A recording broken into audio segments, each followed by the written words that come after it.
ပဲတီစိမ်းတွေအထွက်တိုးစေဖို့ဆိုရင်ရွက်ဖျန်းအားဆေးကတော့ချက်ပါပဲဘယ်ဆေးကိုဘလို့သုံးမလဲစုဘူးကအခုပြောပြပေးပါမယ်အပင်တန်စွမ်းစိမ့်လန့်စေခြင်းရင်ဒီဆေးတွဲကိုမှတ်ထားပေးပါတောင်သူကြီးဖိုတိုဂျင်100တောင်သူကြီးအမိုင်နိုဘိုင်အိုစူပါတောင်သူကြီးပင်အားကောင်းပိုးပြေ3မျိုးဆက်အတွဲကိုသုံးပေးပါအပင်အသက်15ရက်သားကစပြီး2ကြိမ်ပတ်ဖျန်းပေးရပါမယ်အပွင့်အသီးများများဖြစ်ထွန်းစေဖို့ဒီဖော်မြူလာကိုပဲမှတ်ထားပေးပါနော်ဒီအတွက်အဆက်ကအသီးအောင်မြင်မှုကိုလည်းအားပေးပါတယ်ရေငတ်တန်ယောဂတန်ခံနိုင်ရရှိဖို့ဆိုရင်ဆေးပုံတစ်ပုံကိုတောင်သူကြီးပင်အားကောင်းပိုးပြေး 200cc တောင်သူကြီးအမိုင်နိုဘိုင်အိုစူပါ 50cc နဲ့တောင်သူကြီးဖိုတိုဂျင်100 gram ရောဆက်ပတ်ဖြန်းပေးရပါမယ်အပင်မလဲပဲမမက်ရက်ပြီးအသီးတွေကြီးထွားစေခြင်းရင်တော့တောင်သူကြီးဖိုတိုဂျင်100တောင်သူကြီးမိုင်နိုဘိုင်အိုစူပါတောင်သူကြီးပင်အားကောင်းပိုးပြေ3မျိုးဆက်အတွဲကိုရွေးချယ်ပါဆေးပုံတစ်ပုံကိုတောင်သူကြီးပင်အားကောင်းပိုးပြေး 200cc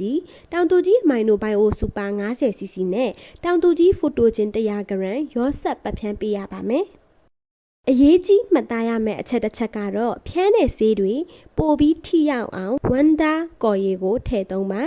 ဆေးပုံတစ်ပုံမှာဝမ်ဒါ 10cc ထည့်ပြီးရောဖျန်းလိုက်ရင်ဆေးအာနိသင်ပိုမြင့်စေပါတယ်